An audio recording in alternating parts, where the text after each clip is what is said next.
So when we're listening to music, a big part of the music is the astral because it's very subjective. And if you're painting and your painting is really focused on color, it's more focused on very deep subjective content, the astral. If your painting is like more black and white focused and it's more focused on fractals and forms and the shape of things, where you're tuning in more to the etheric.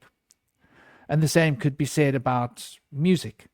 If it's the tone and the quality of the tone, like for example, listening to the voices of an aria, that is the astral being vibrated. But if you're listening to the rhythm and the words and what they mean, that's more of an etheric notion. So like you can break this down to everything, whether it's art, music. I just use those as an example. And so yeah, that's how this topic sort of landed. And last night it was just too late. I was like, I can't do this now. I got to go to sleep. I'm going to end up making so many typos. It's going to be embarrassing. I'm going to have to explain to everybody like I couldn't type last night. So I figured I'd do it today, and I woke up and my little boy was all over the shop, and there was just so much going on, so much to do. So, time stretched on. But anyway, that's the idea of how we landed on it. And solstice is such a powerful and special time, especially where we are right now. Because this isn't just any old solstice, right? I mean, we are now in the center of the year. This is where Cancer and Leo,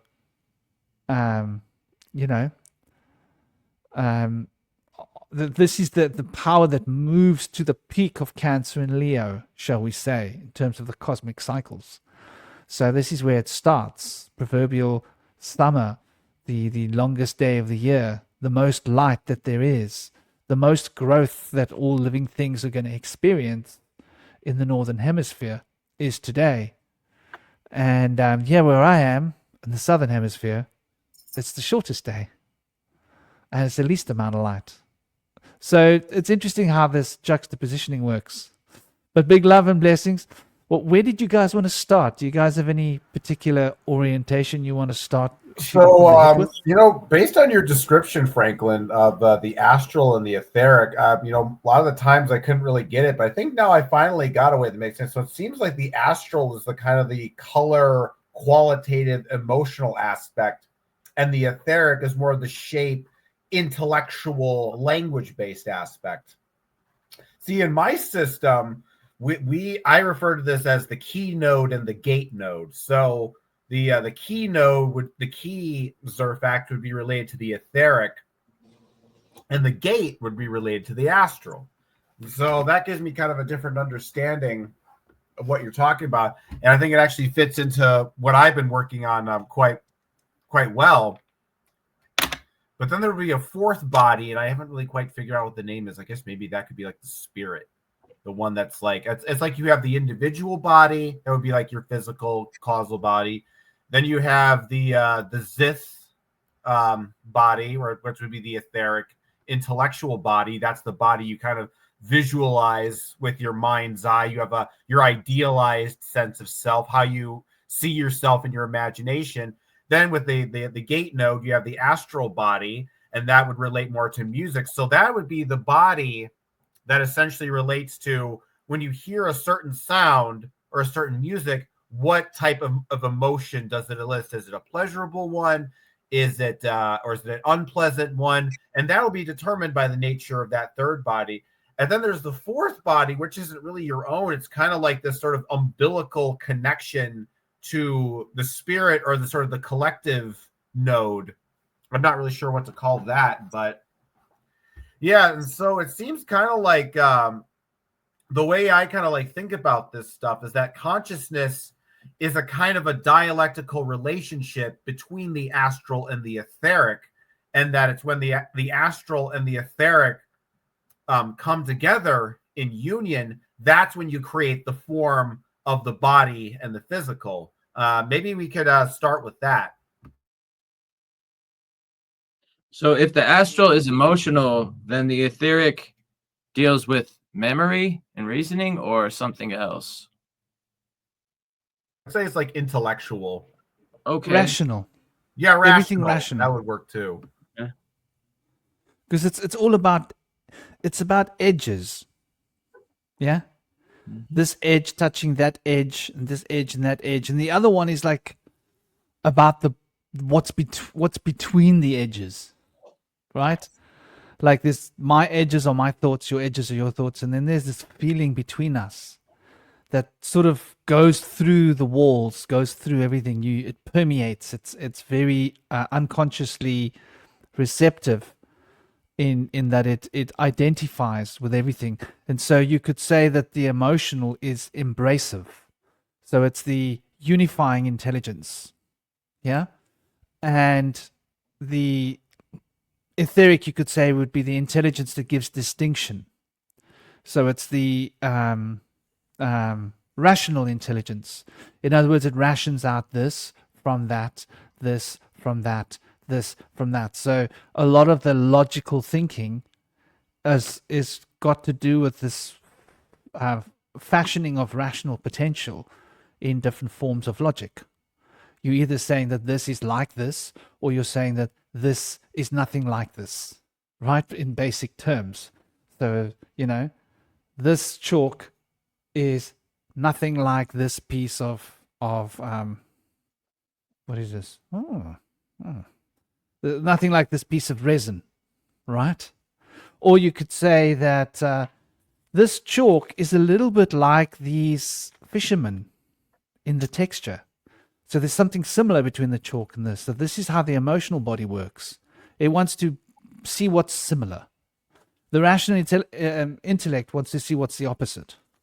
So, in fact, no, I'd say the emotional intelligence works more not about comparing what's similar. It just automatically relates, almost as if this is a part of this somehow, and these are like really somehow an extension of each other, and they're actually one thing, where the other one separates them clearly. And so the distinctions are drawn. So when we look at like the Paleo-Hebrew and going into the Phoenician, we've got Aleph, the ox, life force that permeates, and Tav, the crossing point, Saturn, that limiting point, the rhythm of vibration. So that means where something is at. And at is really to do with location. This is why the etheric projection is so location-based. It's all about location, baby. It's location, location, location. The astral is like way much more abstract. It's like the location is like you pack it up and you carry it around with you. It's like it can be whatever you want it to be. It's so abstract. It doesn't have to have shape and dimension and form. It doesn't even have to have the dimensions that you know. It can have more dimension. In fact, it does have more dimension. And so you try and rationalize this astral experience, and you have to put it in terms of etheric. This is why when we dream, our dreams are so completely irrational, but our consciousness is trying to put it into context with the etheric, because we're gaining insights of the emotional nature through our dreams, much of it, which is trying to be rationalized by the rational mind, which struggles. And so it just almost like reaches out for something that's like similar to it without knowing why. Because the emotional intelligence comes and says, well, I am like this. And the rational intelligence says, vase. Okay, vase. But like now that vase represents me as a concept. Namaste, Howard. I hope you're good. I hope you're thriving. Vincent. Namaste, dear Vincent. I hope you guys are well. Namaste, Ryan. Big love and blessings to all of you. Namaste, Bernadine. Big blessings, big love. I hope you guys are all smiling and thriving. So yeah, I hope that gives you an idea. Now, the question that you were saying we should start firing bullets at, just to be clear, is really to do with the amalgamation between the astral and the etheric. Is it, that's to follow what you're saying? That's basically it, right? Cosmic. Yeah. So here's a drawing that I think quite clearly iterates like some of the concept here. So this puts it into context with the seven hermetic elements and the chakras. So we've got the spiritual body, we've got the astral body in the middle, which is yellow, And then we've got the rational body, which I've put as red. And I put the rational body as red because the desire operates within a rational framework. We rationalize our desires, like Mars. And the imagination I put in the context of yellow because the solar potential is that endless shining potential of light, which is completely abstract, right? And relates to pure energy. So, and then the blue I've put in, into context of the intuition and the inspiration, because it's such a more abstract concept than the imagination. I mean, inspiration isn't something you can imagine. It's something that just is. Intuition is something that just presents itself. Memory is something as well that presents itself, but memory is like a point that crosses over. So I like to think of these three spheres as a concept that helps me to put it into some kind of a rational framework. And then just to bring that back, then I would say that the best place to start is with Saturn. I always say that, don't I? Am I boring that I say that every time? You gotta love this. The more I look at the sigil, the more I fall in love with it. I've been falling in love with this sigil. I've had a love affair with this for like decades now. And it seems like the older I get, the closer I get to understanding Saturn's meaning. Go figure, right? One step closer to the grave, one step closer to Saturn's secrets. And here I think we've got the perfect epitome of this process that is working. So here we've got 1, 2, and 3 working together. Here we've got 7, 8, and 9 of the enneagram working together. And here we've got 4, 5, and 6. Now 4, 5, and 6 represents, to me, the way in which we interact with the causal field, right? And this has got to do with the subtotal of both of these, where the one is rational and the other one is more of a subtle emotional nature. Like, look at the pivot here. The pivot is in 2, right? And 2 is really the moon. It's really emotions, really about potential, really about qualities, right? 8, Saturn. This is really about the logos. This is really about logic. This is really about putting logic into context. 9, Mars. Mars is very methodically logic and disciplined in applying the logic of Saturn. 7 is the hermit, the philosopher, the deep thinker, rationalizing the entire universe, but with the intuitive capacity that, as you can see, 7 is touching 2. It's got that very powerful emotional context into the thinking paradigm, hence the mystic. And we see 9 is also touching the 2. So 9's got a lot of that intuitive, Mars has got a lot of that intuitive potential as well. Premonitions, the premonitions of Mars. And then we can see 1, 1 as being the sun. It's all about expression, self-expression. But 1 is touching 8. So 1's also got a lot of that 8's rationale in it. And we can see the same with 4. The number 4, which is logic.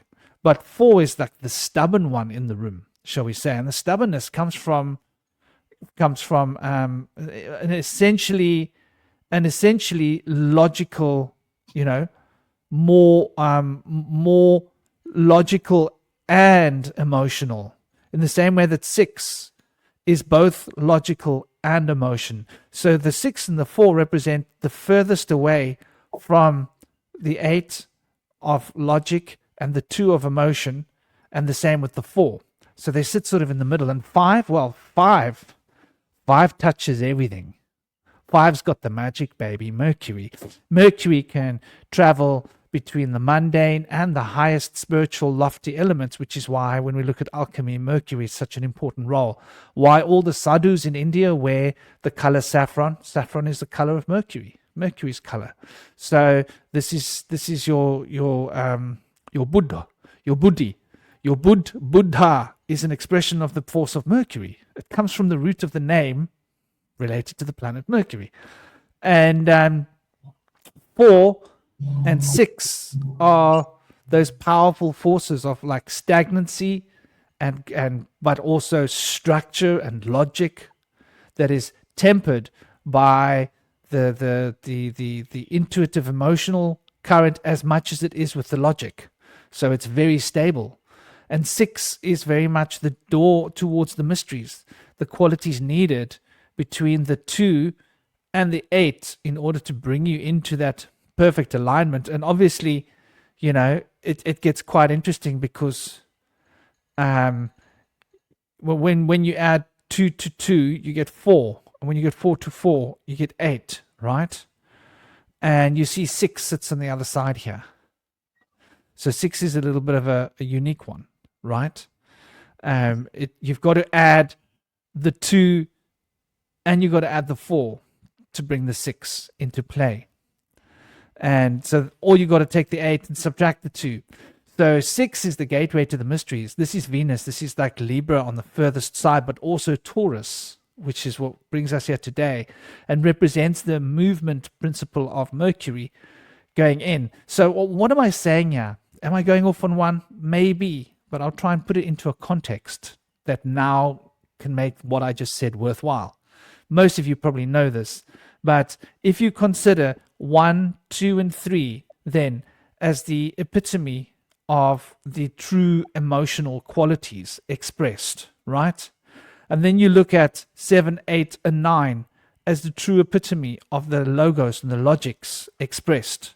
So these are the containers, the sephirot, the shape and the form of things, rooted in 8 as the pivot, Saturn.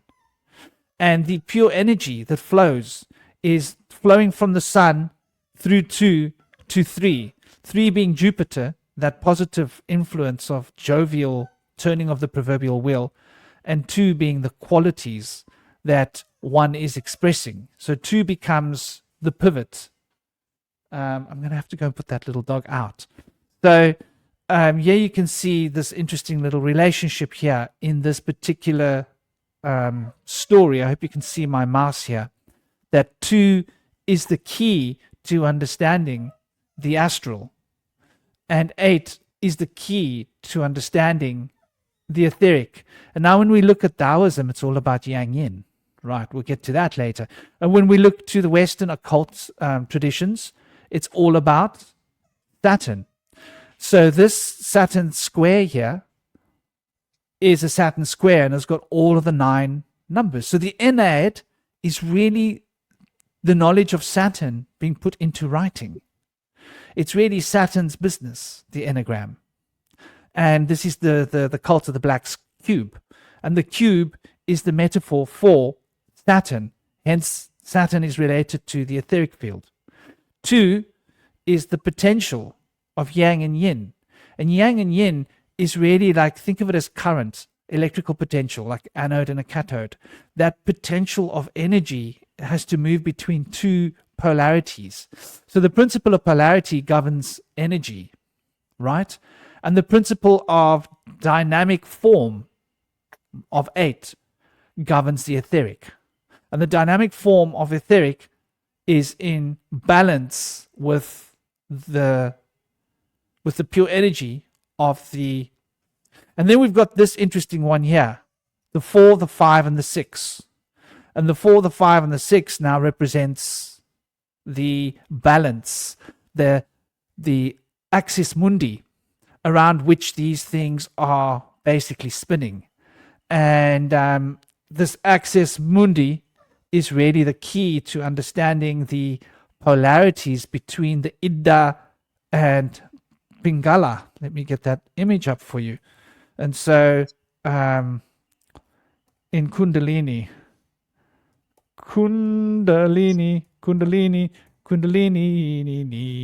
oh, there I found the picture that I like. This picture is lovely because it's so simple and it doesn't have any of the nonsense that you don't need on it. So here we go. Now here we see this very interesting qualities running through here, right? We see the Pingala, we see the Ida, and we see the Sushumna. And the Sushumna is that that represents the causal. So this is the transcendent part of the human. And the Ida is related to the pituitary gland in the brain. So it's all about the moods, the feelings, and things related to qualities. And the Pingala, that is the logos, that is the intellect and the logic and the ability to rationalize. So I hope that's a good description. Did that make sense to everybody, Cosmic? Made sense enough.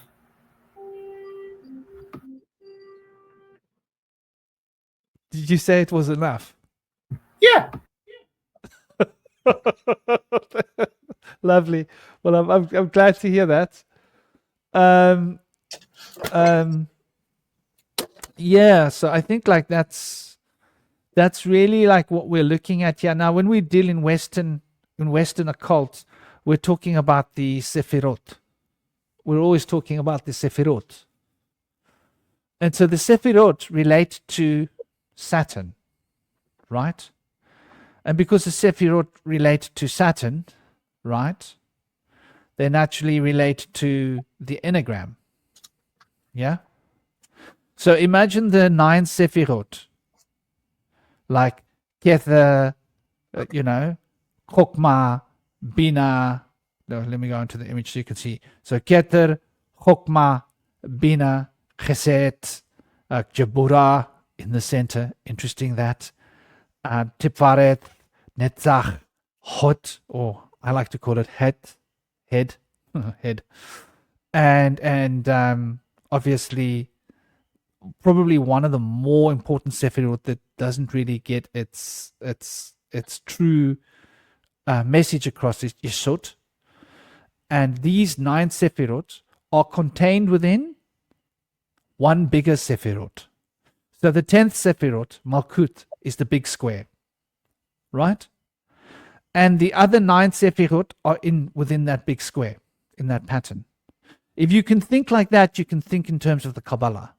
The Kabbalah wasn't supposed to be drawn or written down. It was supposed to be a purely conceptual, contextual thing. So you can think in terms of this, and this is probably a better way of understanding the principles of the Kabbalah than looking at that tree of life that you've seen everywhere. Because what they show you is that Malkut is the container that contains all of the other Sephirot, right? Well, if Malkut contains all of the other Sephirot, then they should all be depicted as being inside Malkut, should they not? Well, there we go. That's what we got here. So this is the tree of life, Saturn's cube. And then in the same way, when we break this down, this is broken down into some very interesting perspectives here. Because here, they show this relationship between the astral and the causal emanations, and the 4, 5, and the 6 representing the middle pillar, right? Representing Tifaret, representing the root. And there's an almost juxtaposition happening here when we look at this, because essentially what you've got is maybe I should get up this image of the tree of life. It might be useful. If I could get this thing to work. There we go. So, yeah, the tree of life that we're all so used to, Kabbalah. And the funny thing is, depending on whether you spell the Kabbalah with a C or a K, you get a different tree. Isn't that hilarious? Hey? Let's spell it with a C. It's like this. I find this hilarious because certain aspects of the tradition have appropriated in a different fashion the different ways of looking at this tree of life as a concept. Maybe a more colorful one is a good idea. So when we observe the tree of life, right, we notice this interesting sort of dynamic here being expressed, which 288, that's not a very good one, is it? Ay. Maybe that one's better. Okay, we're going to go with that one. Yeah, So here we can see the tree of life. I hope you guys can see it. Hope we're good to go. And we can see how these Sephirot are rooted within the human dimension. Now, this has got to do with man as he stands here, but then there is the image of man as he is arising, or shall I say arisen, because on another level we've already arisen, which is an interesting concept to take into mind. So this isn't a bad image of it either. Oh gosh, I've really got to play with the sizing of this. So here we can see the full tree of life, and that should be it. So with the full tree of life, we're looking here at these containers. These are the Sephirot, and this is essentially the enad being expressed here. And the enad is being expressed, all of those potentialities and powers are being expressed into Malkut. So Malkut is really where everything is happening. So from a Kabbalistic perspective, all of these powers are operating in Malkut, through Malkut, within Malkut, from our perspective, because it's all a perspective-driven situation. And these represent the containers. So the Aleph Tav, at, these are got to do with location, where things are at. The distinction that draws a distinction between this and that, where when we're looking at the Pingala notion, right? Here, we're seeing something different. Here we're seeing where the points cross, we call them chakras, right? So the chakras are just really where the potentials of A and B are being brought into extension, energy points of extension. And the potential of A and B touching there is extension. So everywhere where those two currents touch, there's current. Think of like a battery. When you touch both things, there's current flowing. And that's where both things are touching. So there's a current flowing. So all of these, each of these points represents then the current flowing. And the current is all essentially coming from this point, but it is sort of being refracted and reflected back from this point. So it's an ascending and descending spiral, basically a toric field that we were talking about in the beginning. And so these chakras, as you can see, the picture here wonderfully depicts it, shows what the chakras represent, the polarities expressing quality based upon that particular polarity, as opposed to the idea of specific form being represented. And then, of course, the 22 relationships between the distinctions of form in different ways that form can be expressed. So I think like that's probably like a simplified way of sort of getting a perspective. I don't want to just carry on talking all the time. What are your thoughts? Yeah, that's absolutely beautiful. I love the correspondence of the numbers and the different aspects. In the Saturn square, it brings a lot of light to that too. It's quite interesting. I also wanted to mention how in the mind, we have a way of kind of recreating the world that we see with our senses in the back of the mind, and we see things as percepts, which is really not what something is, but it's really like the surface recognizable image that we see, that we associate. When we see that, we associate that it's going to be like the others that we associate with it in our referential terms, which we do through the let me see here, through the etheric body. We make these rational choices, and like Franklin was saying earlier, the astral is unifying, and it lets us to relate with others and see how we can unite. Whereas the etheric, we kind of work on trying to understand how we can divide things for the purpose of reasoning in referential terms to be able to point at something and say, I'm referring to this. And so in Taoism, they say that when we've done that, when we've separated things for words, we have to know in our minds that those things are not separated in universal law. Those things are not separated in the cosmos, just because in our mind we have made separate terms for them to be able to refer to them. And to understand that all things are one is kind of something that humanity might not really be prepared for, because we think of all things being one here and now, but maybe all things could also be in a unified field through all time. So the things that we've done, the actions we've had, the words that we've spoken may reverberate and ripple through time, all through a unified field of time. So if we can understand how things are united, it can lead to a transformation in the way that we see things and the way that we might behave as well.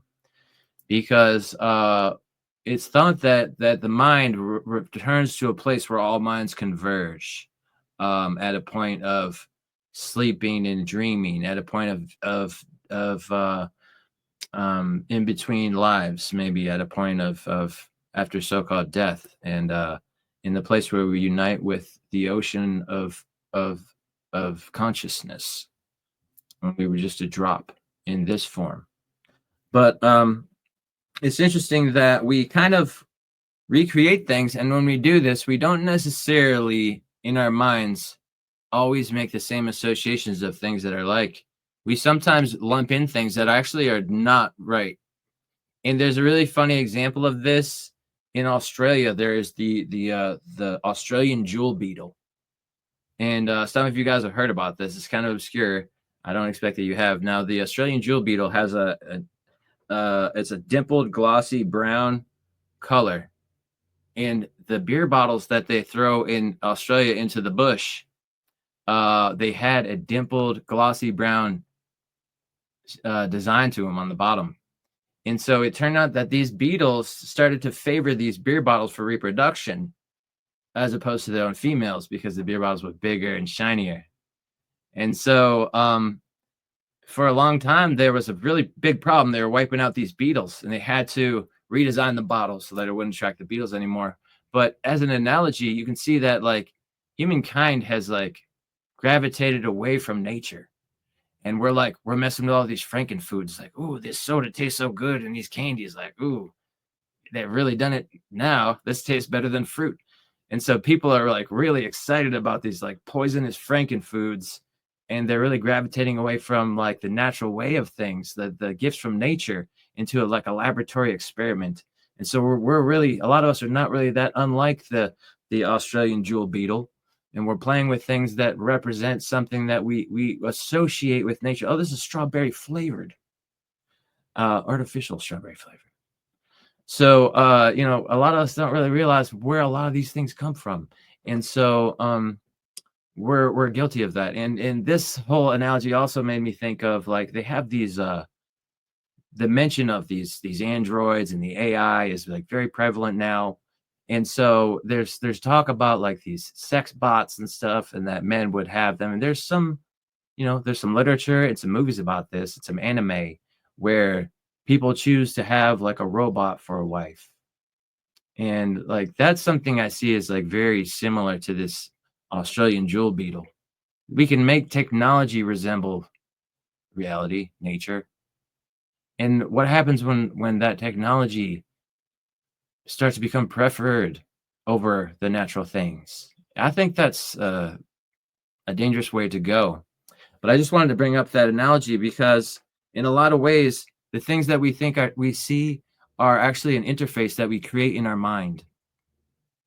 And so Aldous Huxley created this book, Doors of Perception, where he suggests that there's a lot more that our mind is seeing that's filtering out. And so we kind of look for things that we're taught to see and expect to see.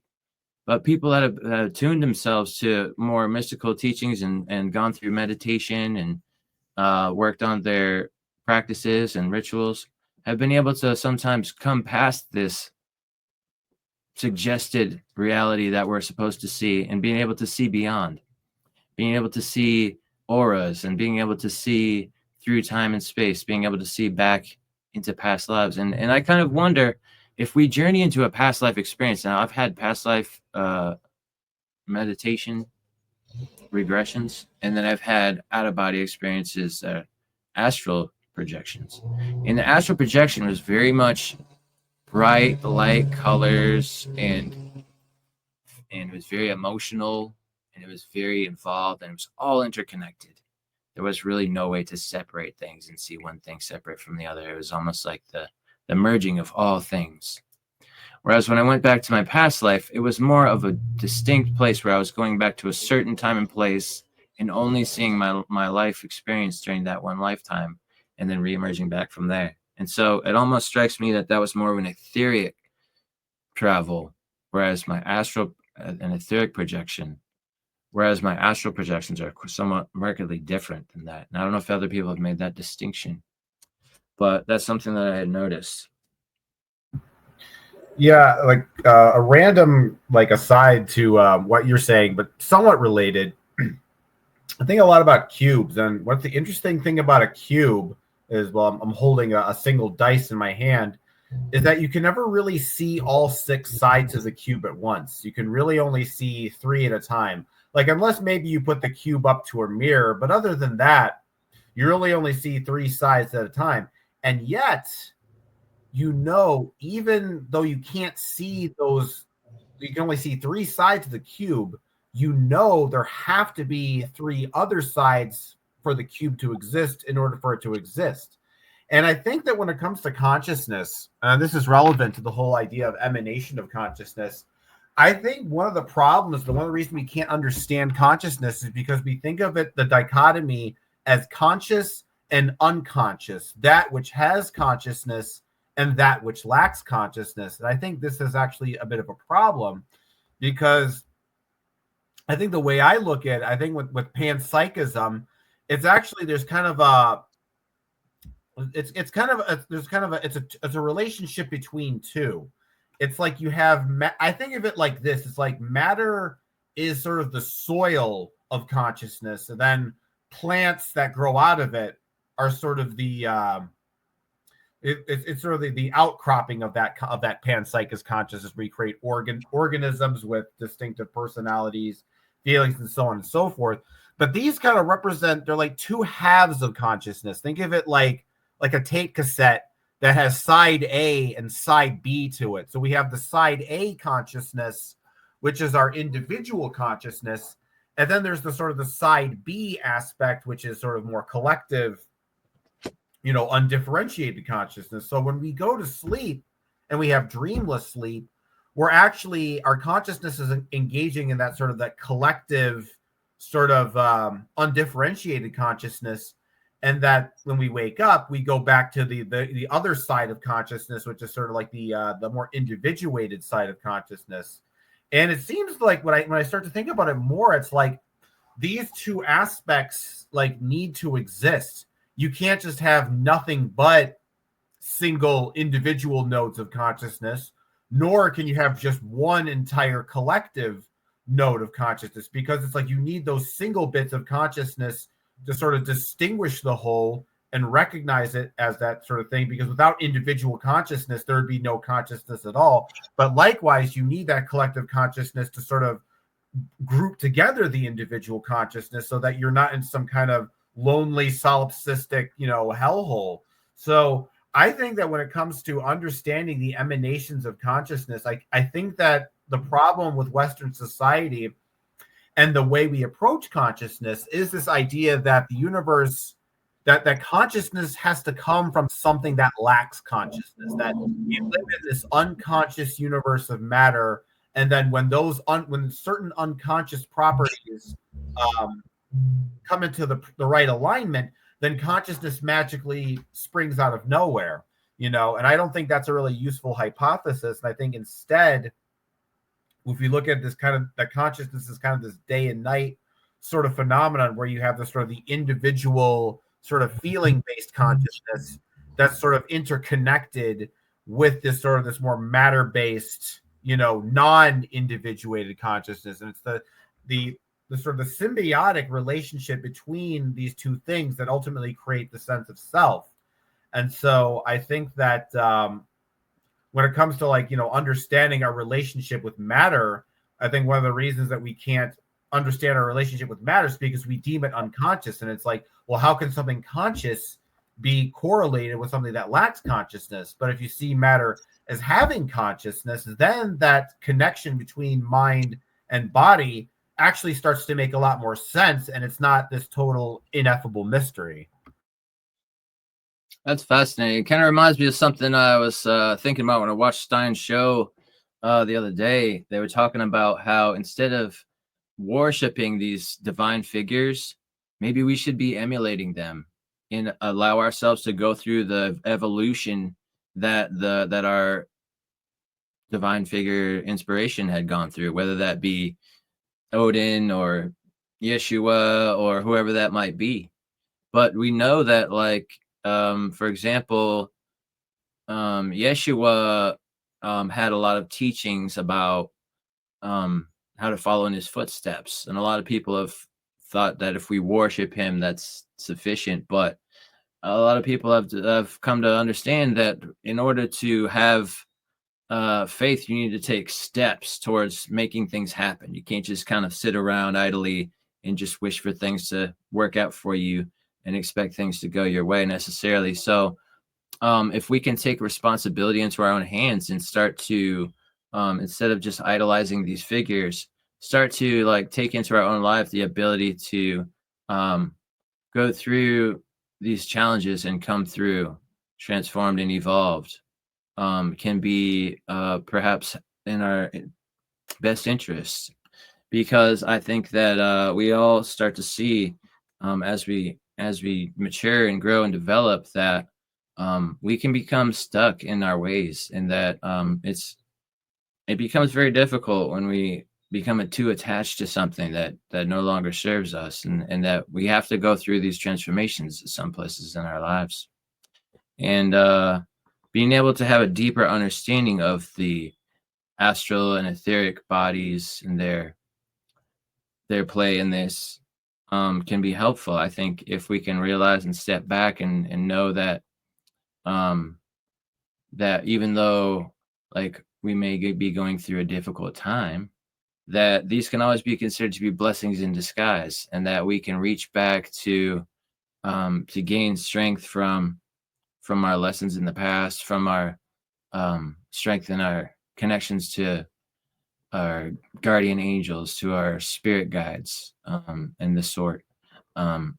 We can learn to gain more strength through evolving and reaching out and having deeper understanding.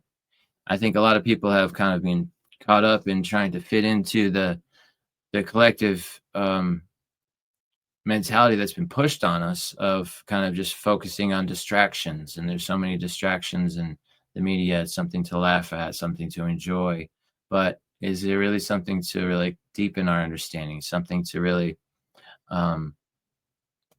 bring in more insight? And that stuff is there. It's just not stuff that's pushed on us first and foremost. It's stuff that you kind of have to dig a little deeper for sometimes.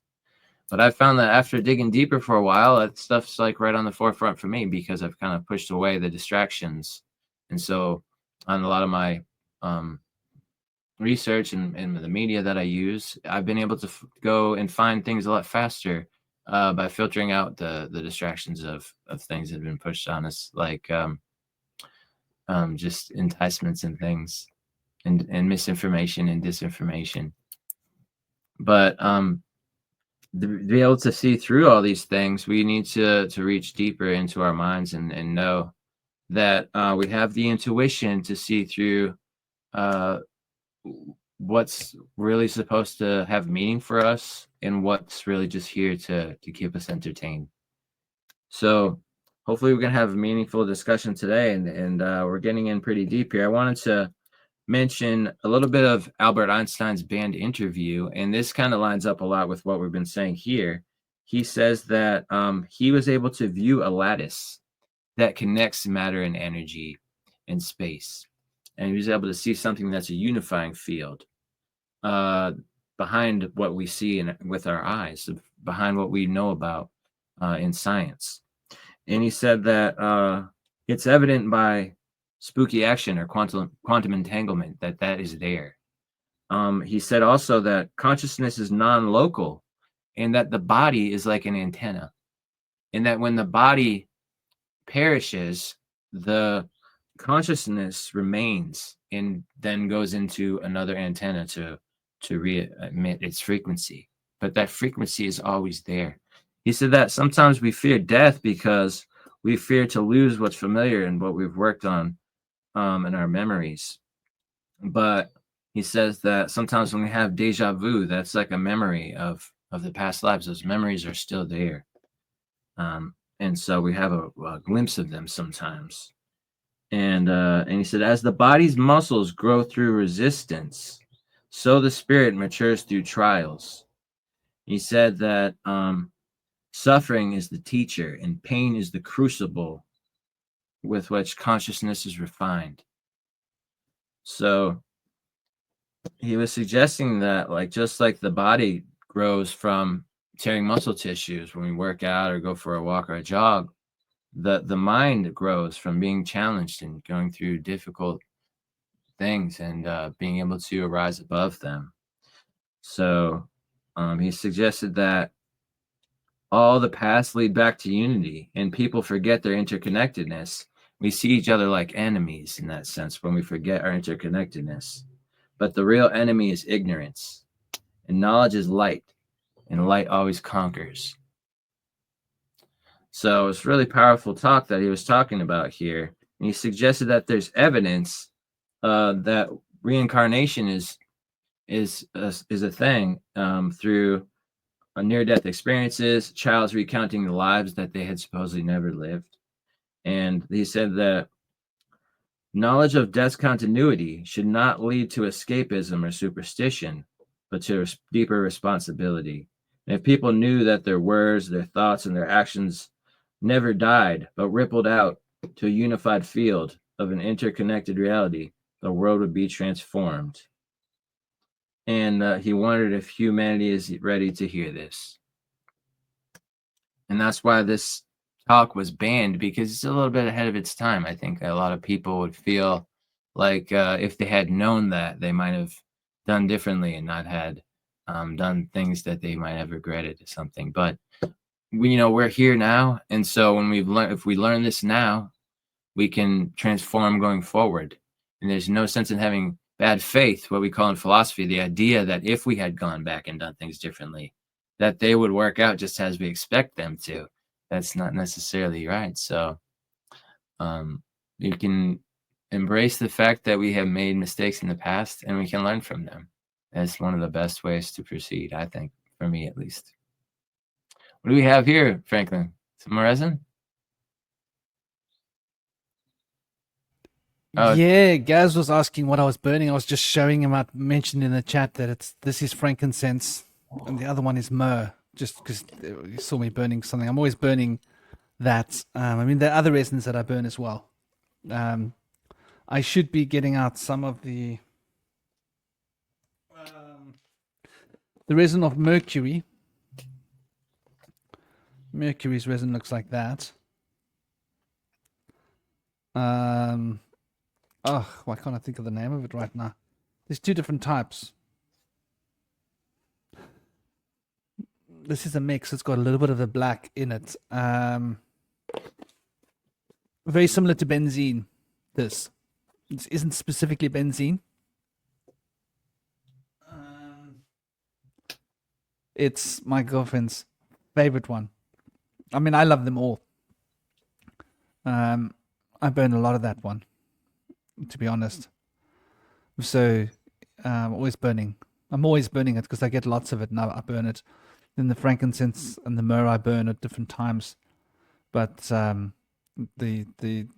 mercurial one I'm burning all the time. I love it because obviously frankincense is there's a more solar quality to it.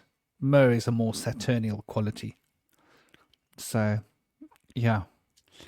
So I love what you were saying, brother. I love what you were saying. Beautiful. And both what you and Cosmic were saying is really so on point. I didn't mean to side rail you. Please continue with what you were saying. Oh, that's just a little bit more. He was also mentioning that the hardest thing is not understanding the cosmos, but to understand ourselves and to understand how we're bound to each other. And he said that science can be studied, but the meaning of life must be lived and discovered personally. He also mentioned that, as I mentioned earlier, we fear death because we fear loss, but he suggests that there's nothing to lose. And he says that we are travelers and death is not a wall, it's a door.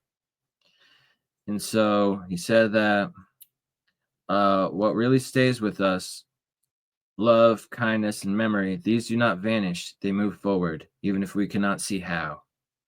And we don't really understand how just yet, particularly, but we're always trying to look in deeper to understand that and have more experience with it.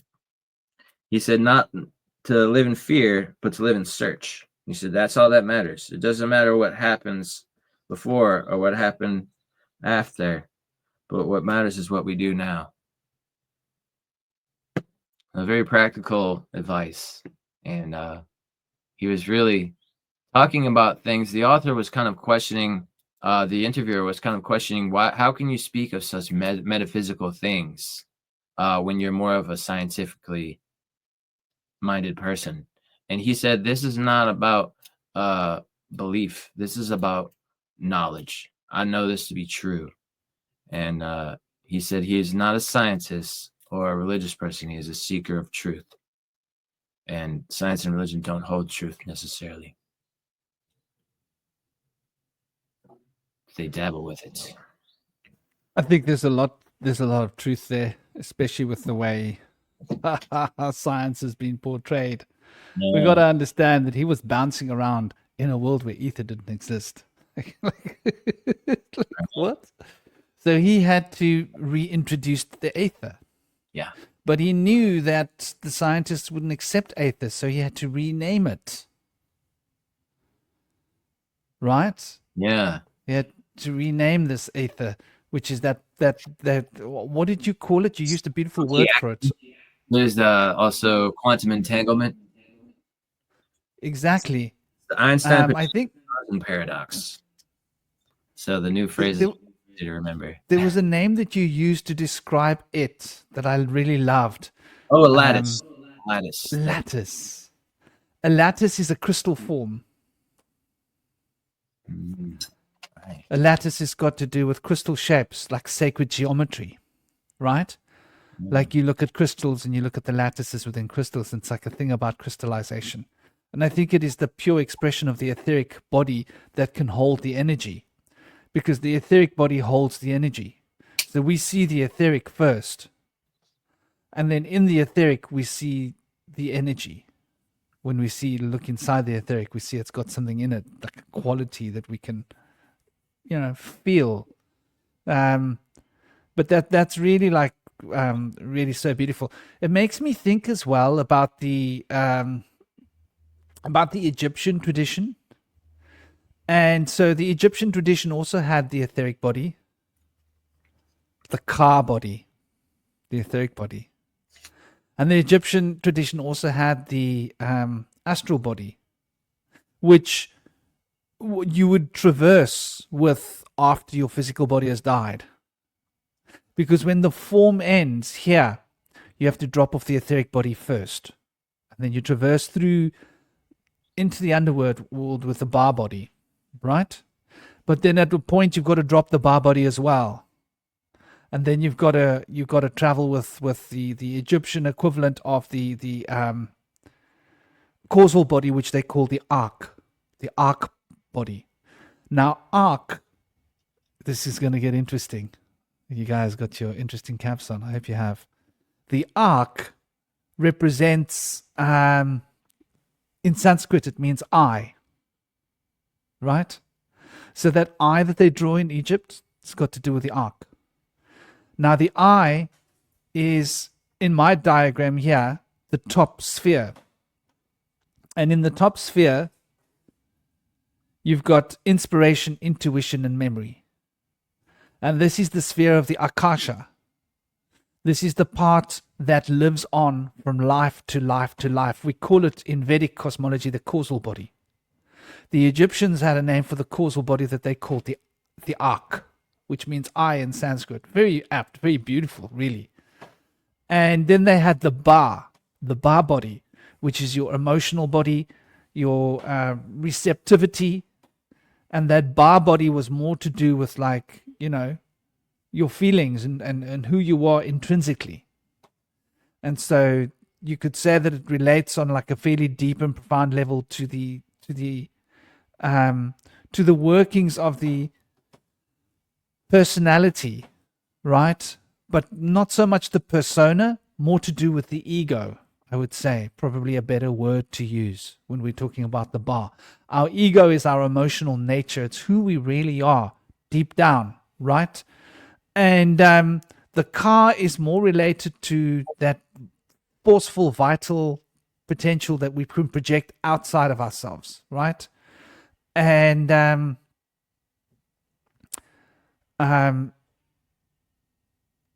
this ka body would exist separate to us from an Egyptian concept. So like the etheric body is often seen as a body that you project out of your body. And people call this astral projection, but that's actually an etheric body. When you're in the astral field, it's so abstract that it's just pure consciousness. And something that that was being said by both you and Cosmic, and I really wanted to tap onto this, right? I really wanted to tap onto this because I think it's so powerful. Let's look at consciousness in a way the consciousness has never been looked at before. Does that sound Star Trek-like? I hope it does, because I'm aiming for Star Trek to boldly go where no one has gone before. So here we go. We've got a conch. Now, when you look at a conch, the first thing you're probably going to notice, if you really pay attention to it, right? And I think this is quite particularly interesting. The first thing you're going to really notice is that it is fundamentally, it's a toric field, right? If you look at it, it's blatant, isn't it? It's a blatant representation of a toric field here on the physical plane. And you can notice how the expansion of the spiral is contracting back inwards in a spiral nature. And it's all coming from a single point. It's emanating this way. It's growing outwards, but it's also growing inwards towards a point away from itself. What an interesting growth pattern, the way these things develop. So this spiraling nature of a conch is what we talk about when we talk about consciousness. And so it's I think it's quite apt, you know, when we're looking at this from the perspective of Einstein talking about matter, right? And looking at the nature of existence. And why am I having this weird issue here? There we go. That's the one we're looking for. So when we look at this, the nature of a toric field as it's depicted for us in terms of, is this the best I got? Is this the best they're going to give me? Really? Okay, so we'll take a look at it. This is electromagnetism. So this is what we're talking about when we're talking essentially about matter. Everything is electromagnetism, essentially, right? And this toric field, the way they've drawn it here isn't really accurate, because that's not really how the aura looks, right? The aura isn't really shaped like that. No. If you can see auras, you'll know what I'm talking about. That's not really the way the aura is shaped. If you want to get a better representation of how the aura is actually shaped, you'd have to look at something like this. Yeah? I think that's a much better shape of the aura. It's like an egg.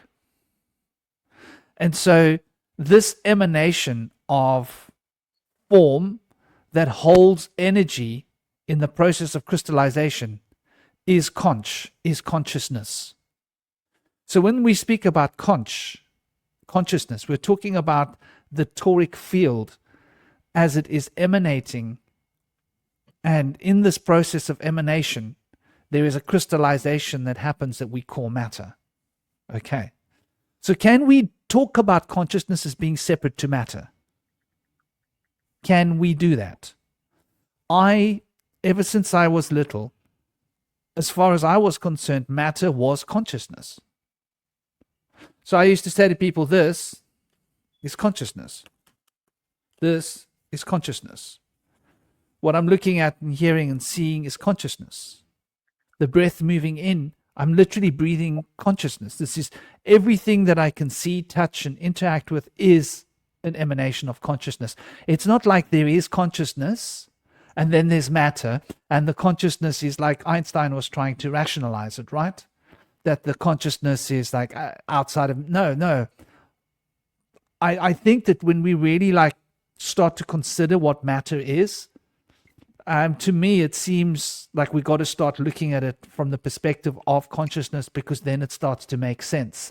And then we understand why the word conch is used for consciousness, because this consciousness is the sound, right? The conch represents the sound. So in Vedic cosmology, the conch is when you and you call towards you the the deities, the guides, the higher values of consciousness that we can become unified with in trance. And so the calling of the proverbial army of light is the emanation of the conch, and this is what the conch is for. And that's why you'll see Shiva always having a conch.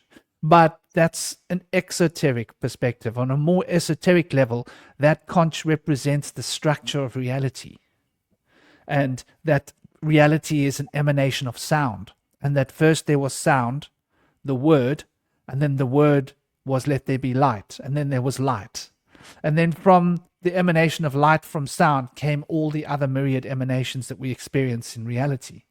But it all came from sound, the conch. It's all an emanation of consciousness. And so I think this is like something that the scientists are sort of slowly starting to get in when they're looking at this connection between mind and matter, consciousness and form and matter. And this, I think, is like a really important distinction, to look at the shape of this conch, to recognize it's a toric field, to recognize that the toric field is matter, to recognize that matter is consciousness, right? When you are so lost in the sound of the vibrating conch that it becomes an almost objective reality, when actually it is just the vibrations of life. And that life is consciousness.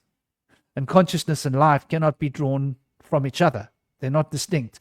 But we have been taught to think of consciousness as being separate to the body. And this is why we have problems with our medical healing like systems. Because when we start recognizing, don't get me wrong, science isn't that far behind. They are playing catch up slowly. They've at least now recognized that there is a gut, a brain in the gut, right? Which the Taoists have known forever, right? The Taoists will tell you that each organ has got its own aspect of consciousness, right? And that the body is an interacting system of different consciousness elements that fit together to produce consciousness as we know it. But that's just that the particular tones of frequency are reflected in the body as different organs, but they're all just consciousness. So why do the Taoists see that the heart is related to joy and the spleen is related to organizing and thinking and planning or worry, or that the liver is related to not to sadness, to anger, and that the kidneys are related to fear, right? Like all of these connections, they're not random.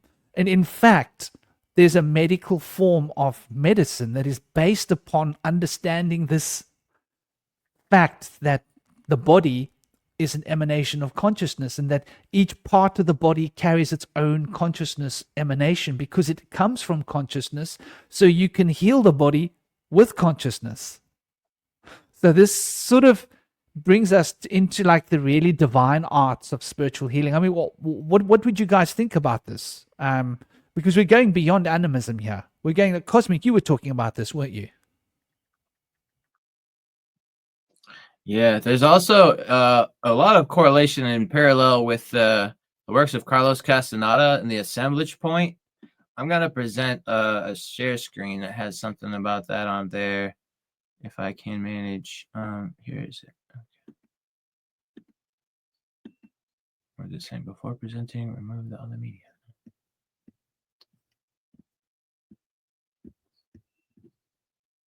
Okay. All right. Yeah, so he had the shape of the aura, so to speak, as the shape of an egg. But interestingly, he also had this thing that he called the assemblage point, which, according to his philosophy, connects us to the eagle's emanations, which come from the sun and through the center of the earth, and then through what's considered the eagle, which is from the heavens or the sky, and that's our connection, like the chi or the prana that comes through the assemblage point. And so depending on like your development, your assemblage point can be in like various places. And so this is like a map of where the assemblage points end up lining up with serious conditions or issues that you might have. But I like that it really ties in with the toroidal field. You can see the toroidal field having a different shape than just that round funnel shape here. And it seems a little bit more accurate. The assemblage point is a very interesting theory, and I think it's, to me, it really makes a lot of sense.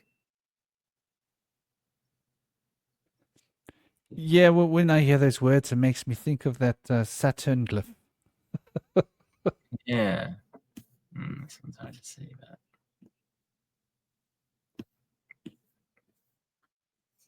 The entry angle and its dominating effects.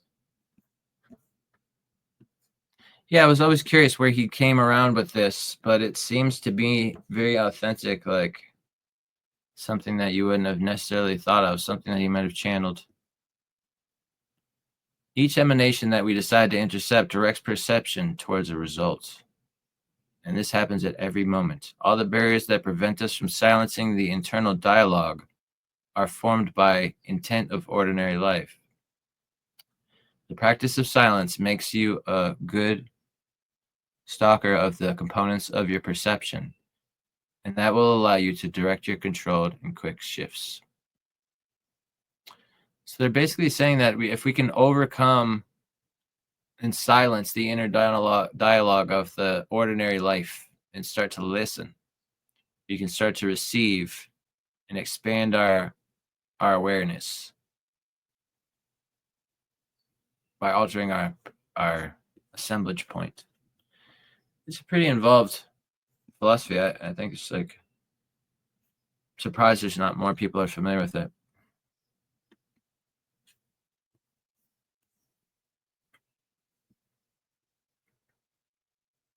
Now you can see where they have like mentions of kind of toxic emotional energies here, but I could also gather that there might be a way to also see the flip side of that as well and see where the positive sides map out as well.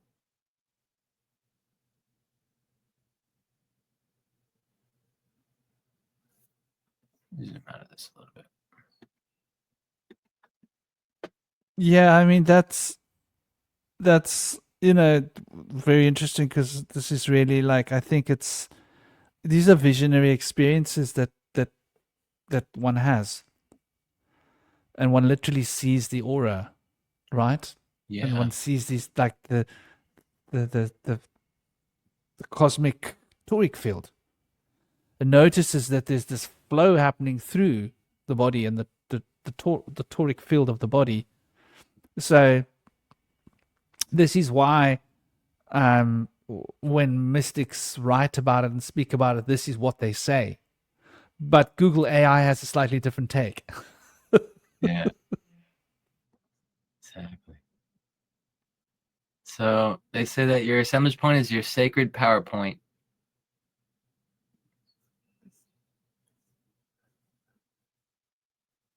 Best position inside the chest, close to the root of the fourth human chakra, in front of the fifth thoracic vertebrae, and fourth, under the region of the trachea.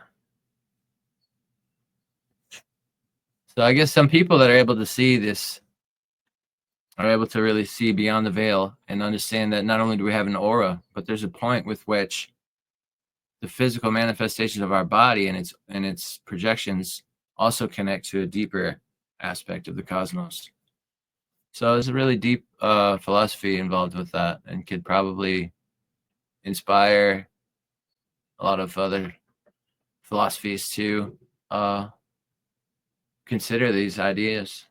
As we develop more understanding of the energetic bodies, we don't really have instrumentation right now to look at the energy bodies as much as we do at the physical components.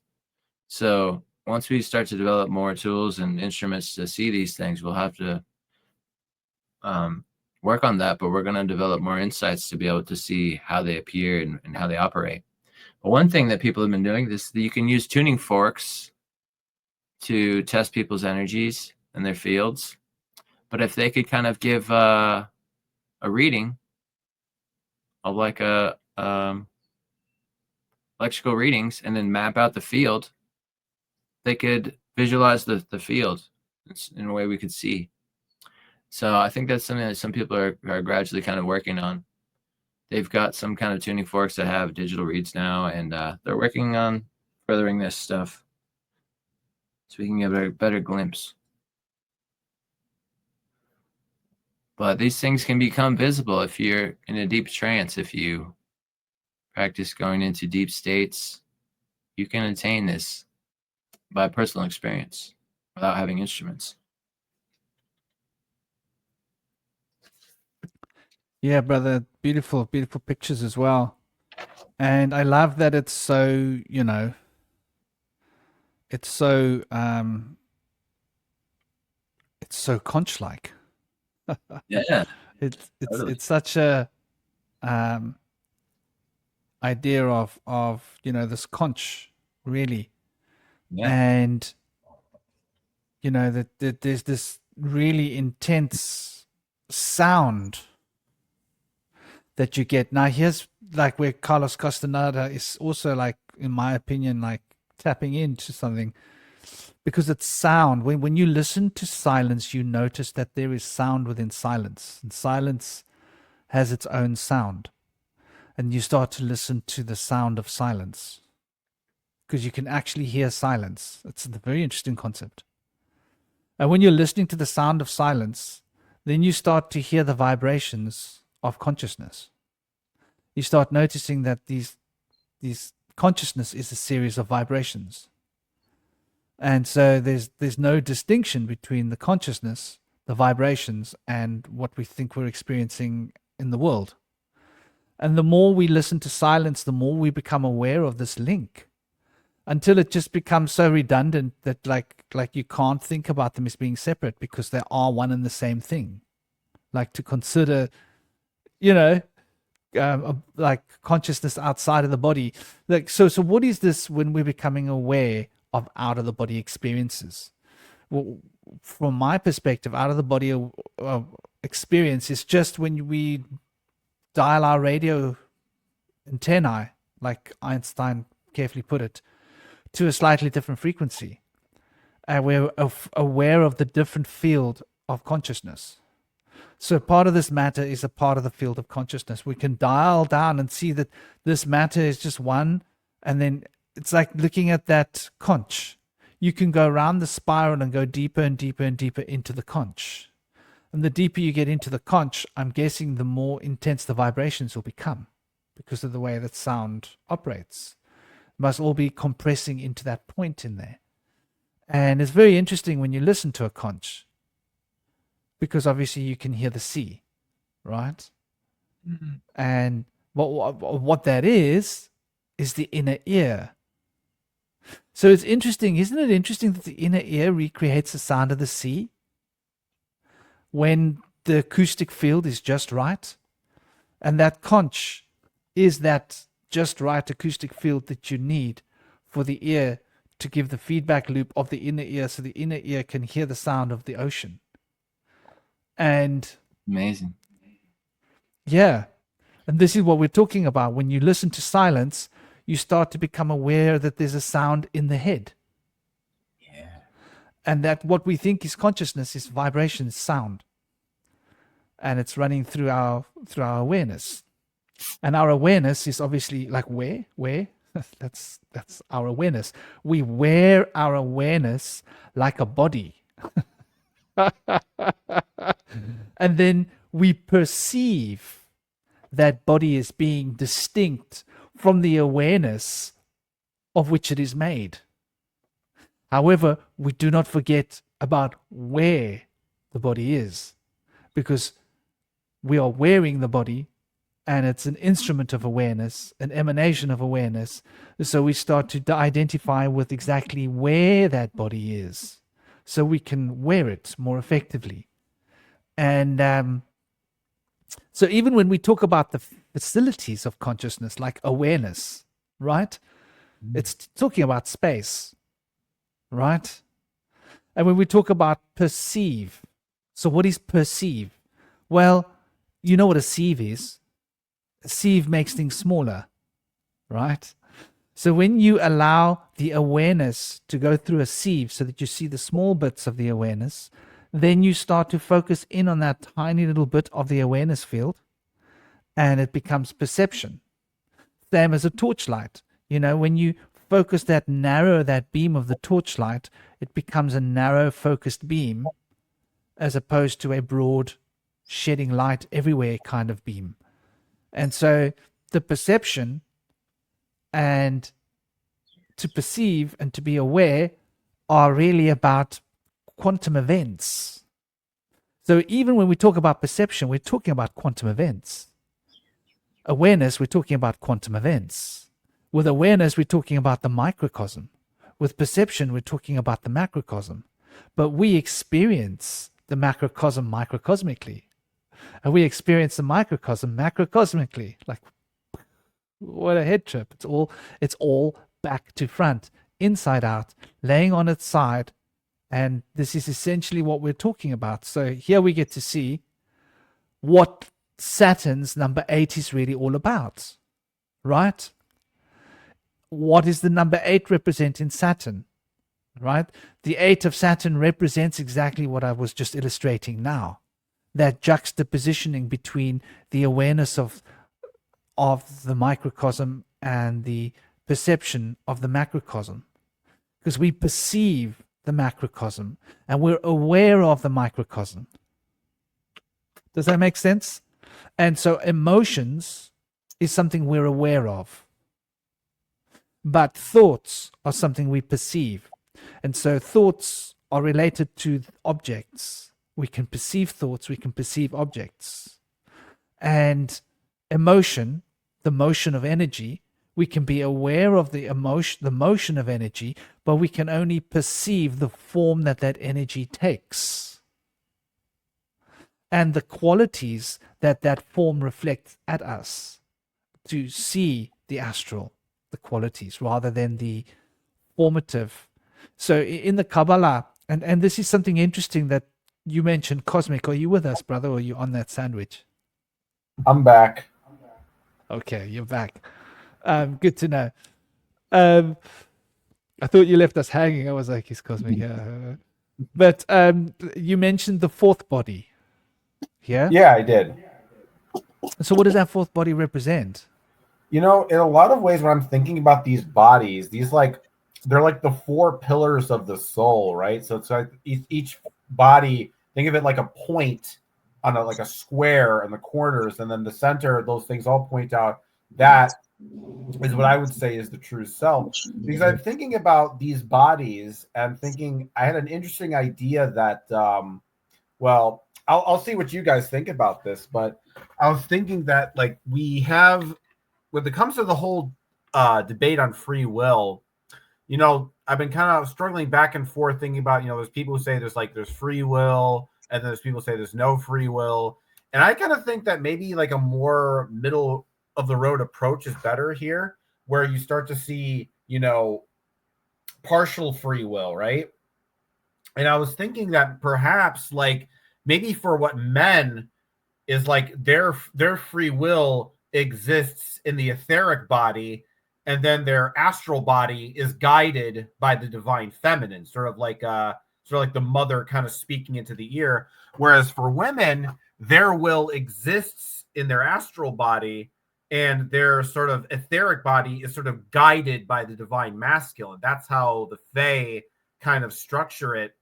And so in a way, it's like we have four bodies, but we essentially have control over two of them, like which is your main physical body, and then whatever thing is sort of attached to your soul. And there's a kind of relationship between you and the divine. That's what that fourth circle is essentially about. It's the part of you that sort of is convergent with the divine. So if you think of it, I think of it as kind of like the umbilical sort of body that sort of like connects you to that, the Zarfex or the universe or whatever. And because and that part of you is the part of you that doesn't have free will. Because you think about your thoughts and you think about what's going on like in your mind and your imagination, you start to realize you don't have complete control over what goes on in your inner landscape. Certainly you can like, you know, dictate certain ideas like, oh, I want to imagine a dinosaur, you know, I want to imagine a supermodel in the pool with me, et cetera, et cetera. But sometimes, like if you're having a bad day, sometimes you can't control what's going on in your imagination. Like maybe you had a difficult run-in with your boss or, you know, a significant other, and they're constantly in your mind, or you have a song in your head that you don't want in your head that you don't like. And sometimes a thought gets stuck in your head and it won't go away, even if you want it to go away. And so I started thinking, well, if I'm in total control, wouldn't I just be able to make all the bad thoughts I want go away and just keep all the good thoughts and just leave perfectly? And that's not how reality seems to work. That's not how consciousness seems to work. But it seems to me that like you have partial control over it. So I think of it like, you know, like a ship, like one of those old, you know, ships from like back in like the ancient times where you got like all the people rowing the oars in the back. It's like you don't control the people moving the oars, but you can control the direction in which the boat steers. You can turn it left or right. So I think that that what that fourth body essentially represents is the part of you that intersects with everything else, if that makes any sense. Yes, it does make rather a lot of sense. And, you know, here we see this beautiful representation here. And we see the figure 8, right? I love the way this is done, this picture. But we also see, when we're looking at this figure 8, that there's also an element of so we've got the emotional nature here, hypothetically, right? And we've got the mental, logical nature here. Call it the Ida, call it the Pingala, right? Or call it the Ba of the ancient Egyptians. And call it the Ka of the ancient Egyptians. The Ba and the Ka. The Kaaba, yeah? And Mer means, what does Mer mean? Mer means the sea. So the ocean, the Mer, and the Ka Ba. The Ka and the Ba that are joined together in the ocean. Mer Ka Ba. Right? When we realize that Phoenician comes from ancient Egyptian, we've got to like pay attention when we hear ancient Egyptian concepts. The words they used are important because the basis of the land of Khem's language is the Sumerian language, is the Phoenician language, is the Paleo-Hebrew, is the Old Greek, is all of these languages that we are speaking, that English is an emanation of, is really coming from that language, that root language. So we got the Merkaba here, and we've got the cube. And so we can also see this in this image, there's this central pivot, which seems to be where this is emanating from, right? So here we've got the causal body. And the causal body goes from life to life to life. Now it's in this life. And another time it's rooted into that life. And then it's rooted in this life. But it's here now. Then here we see one more thing. We see a disk.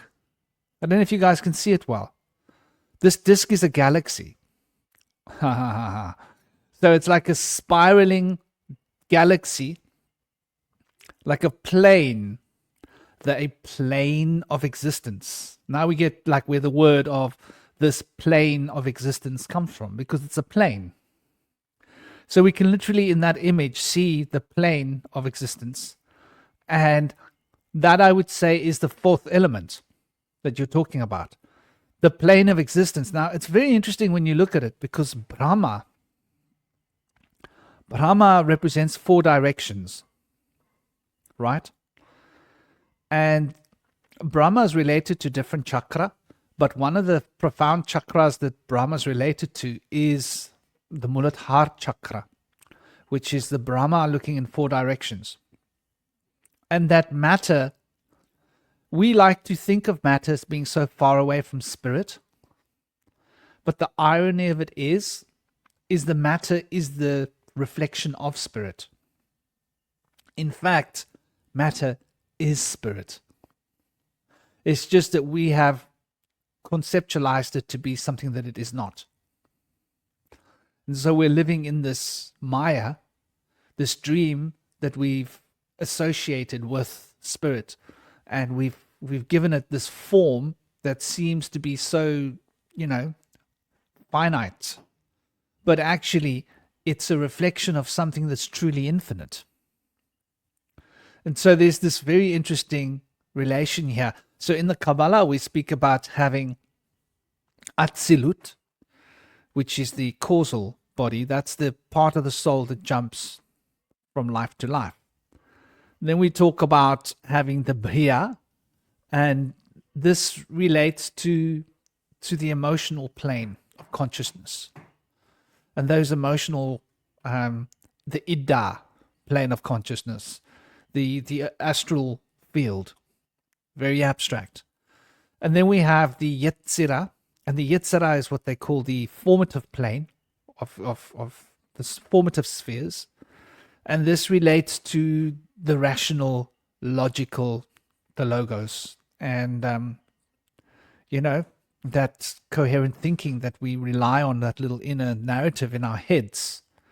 And so we've got these 3. This is the 3 planes of the shaman. They think of the Atzilut as being the spiritual plane, the spiritual dream time. And then there's the middle world of dream time, which is the Bria, the emotional, causal, touching, that which is between the causal and the etheric. And then there is the underworld, and the underworld is the etheric. And this is where the distinctions are drawn. And there's this patterning.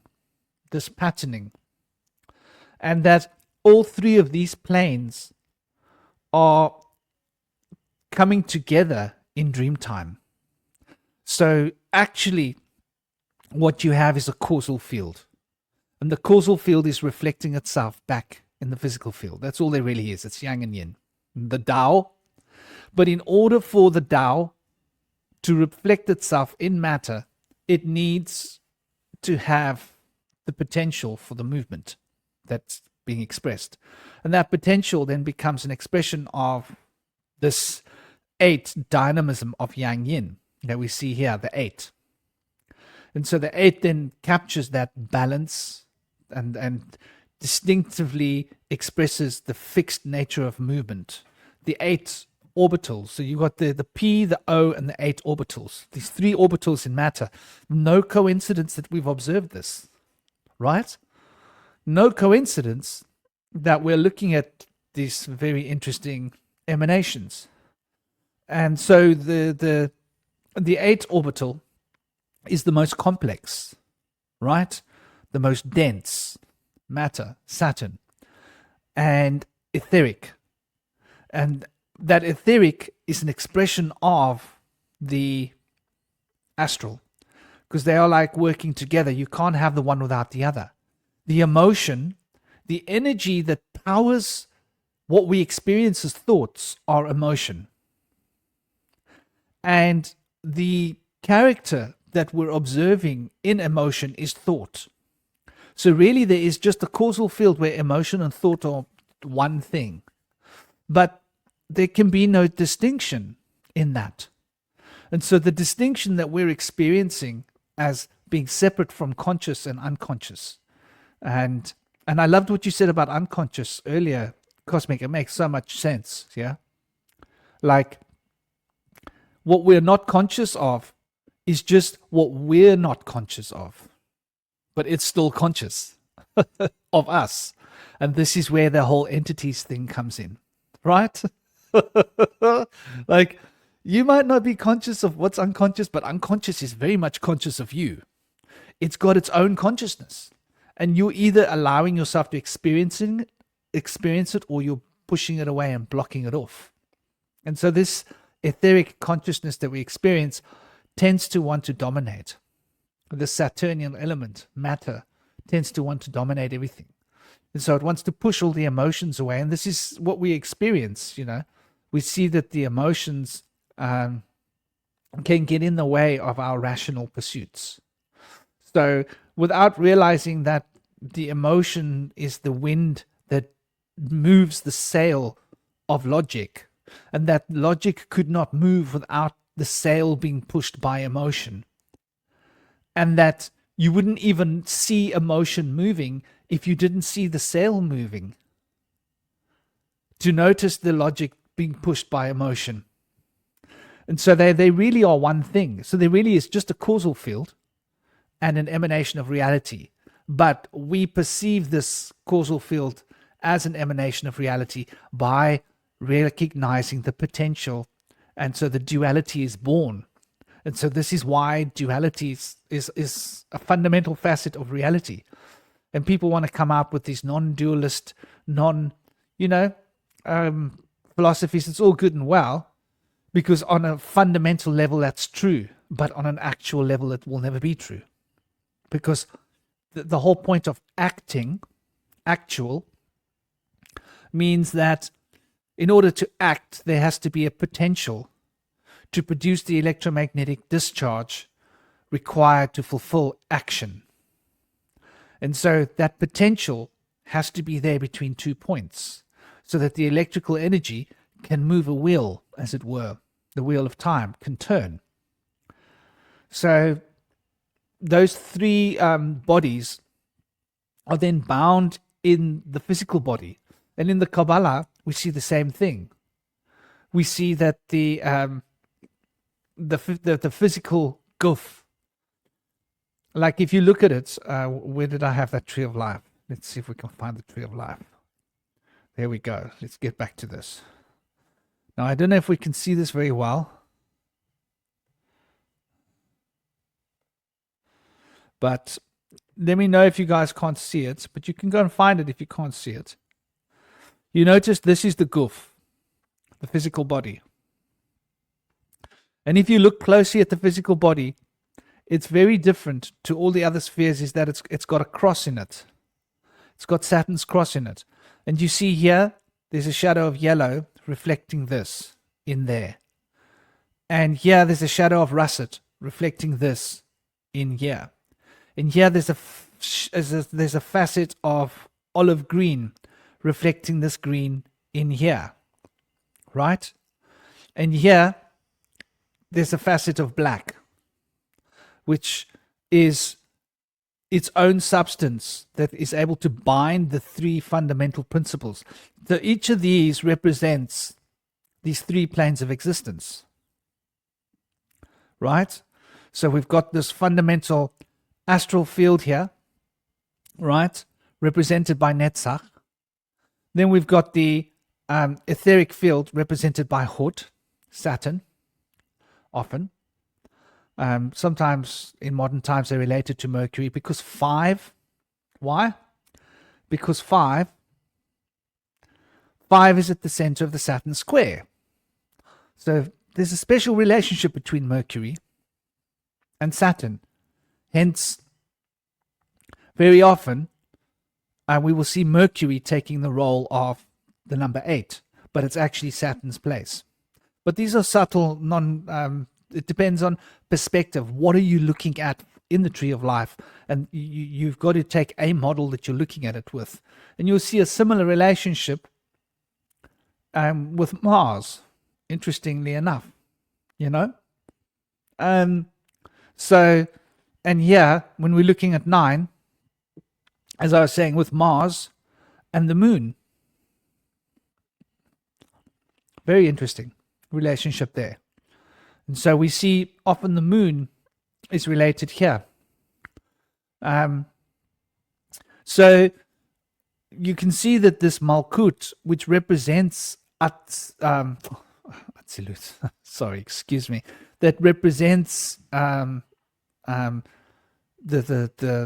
cohesive potential of Atzilut, Bria, and Yetzirah in Asaya coming together, represents holding within that all three planes. And so this is that crossover point that you're talking about, this matter that we're all trying to escape from, this root chakra that we all want to get out of to go up into the cosmic chakras. This is where the work gets done. This is where we can affect the spiritual in its most profound ways. That's why the rituals we do in the physical plane reprograms our causal body.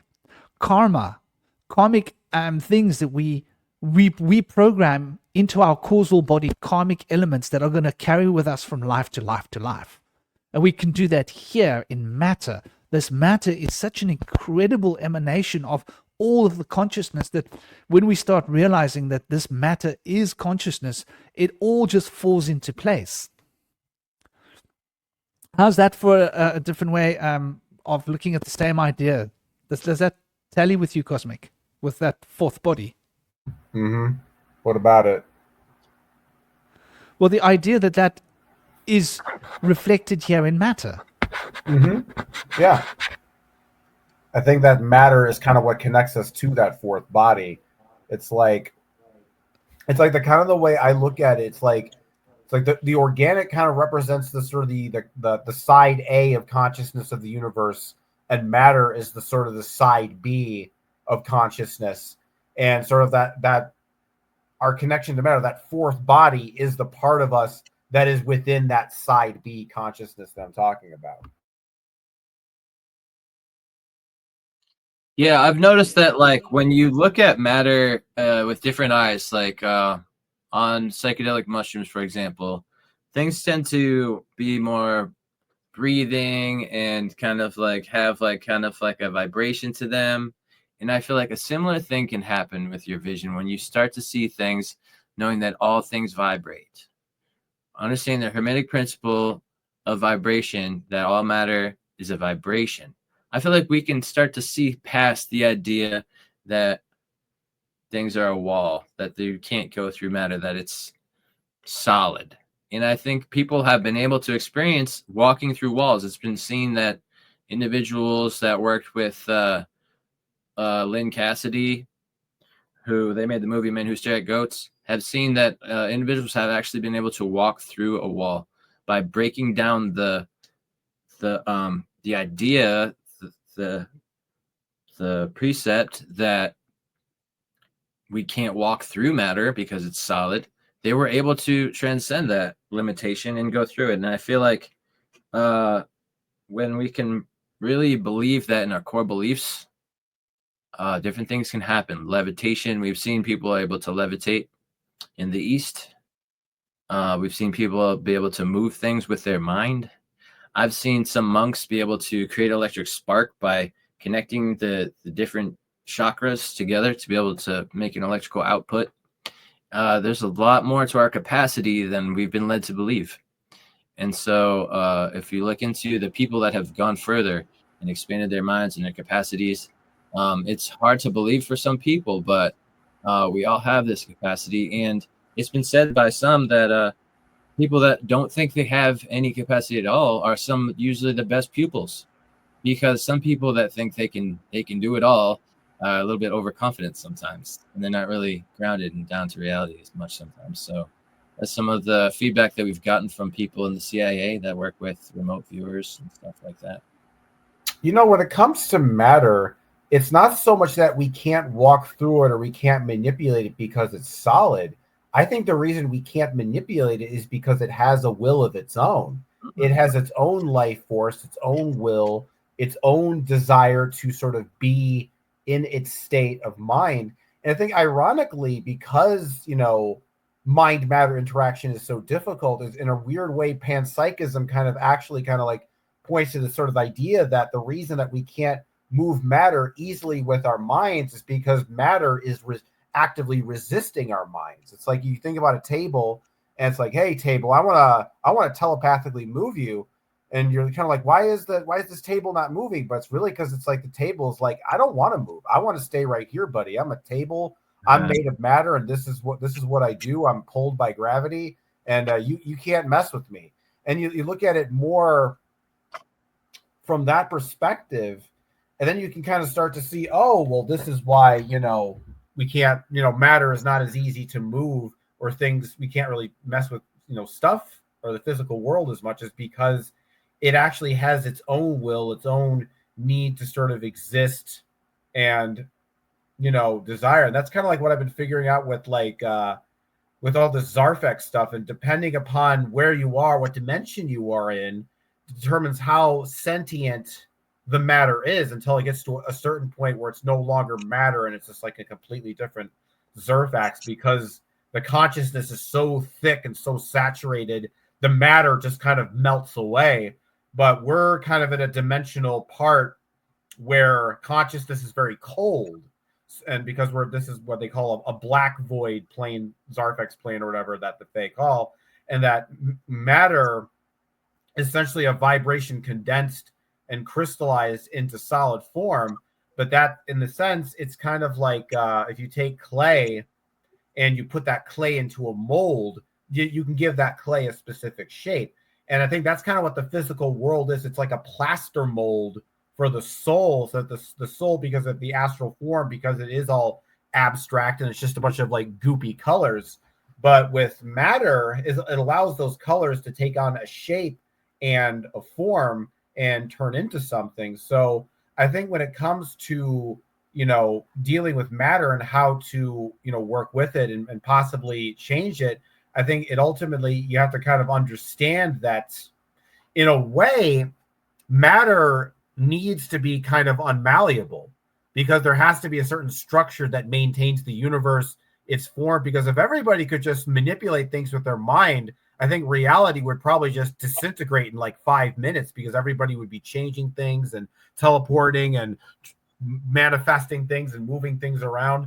And so there's like a sort of that kind of collective mind space is like, no, we got this planet Earth here. We got to maintain its form. We can't turn the thing into a giant water park. I know that's what you want, but, you know, it had this planet has its own life form and its own life force, and it has its own will. And maybe it doesn't necessarily want to be transformed. So really learning to kind of work with nature and understanding its intents and desires, and learning to kind of negotiate with it, I think is a more interesting path of doing magic, and understanding that. Because I'm kind of getting to a point in a lot of ways where you're starting to realize there's certain limitations, but in a way, knowing those limits, if you don't know the limitations, you don't know the benchmark of what you're supposed to transcend.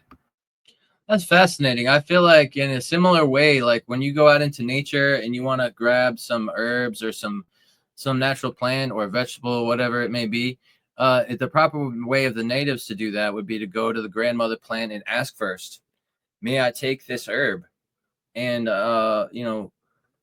I don't know if people here know, but I feel like you could interpret a sign if you were to ask that question, something were to happen that was unexpected and something that might be detrimental. Maybe, for example, it would be an omen that the sign is no there. Whereas I feel like a lot of people consider that just asking the question may be enough sometimes. But I feel like if you were to treat non-living objects the same way, there might be some merit to how much you can do and how much can happen if you were to treat it with more respect and treat it as a spirit.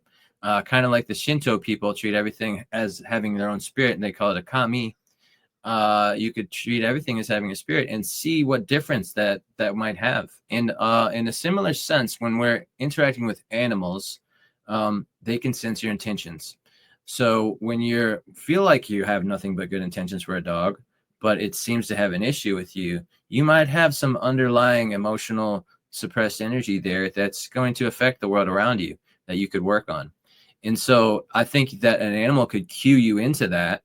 But once you've been able to work on yourself and then you have that inner calmness and that animals feel comfortable around you, then you could probably go further by trying to open up a portal into the cosmos or something, what have you, if you're trying to do something of that sort. So calming your inner energy is a big step, and then acknowledging the outer energy with respect can be another big step to practicing rituals in your world. And it was mentioned by Howard in the comments that the more we practice our rituals, the bigger becomes the river of correspondence in the astral field.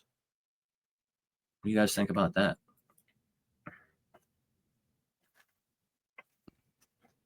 I would say that makes perfect sense because it has a lot to do with momentum. And it's like that with everything, though, isn't it? The more you walk, the better you get at walking, right? Yeah. The more you sing, the better you get at singing. Because everything in life is a habit, and it's about overcoming inertia.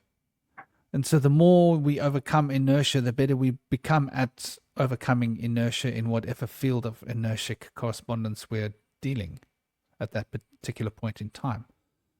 Whether it's press-ups or whether it's like how long you do a podcast for, right? Like, we've just gotten used to doing 4-hour podcasts, right? In fact, like Cosmic, how long have we gone on podcasts for? We've done like 6-7 hour podcasts. You know, we used to do it even longer. It gets long. And to most people, that's like an unheard of thing. Like, how the hell you do a podcast for 6 hours? And you know, to us, it's just like, oh well, 4 hours. Don't you find the 4 hours go by really quickly? When the conversation's good, yeah, definitely. And you know, it's just interesting. Like, most people don't have 4-hour long conversations. So by us doing the round table, we're creating more potential, aren't we? To converse. We're getting better at conversing. Because yeah. Go on. Yeah. I had a thought, but it slipped away. Grab it quickly. Get it by the tail and ask it nicely to come back.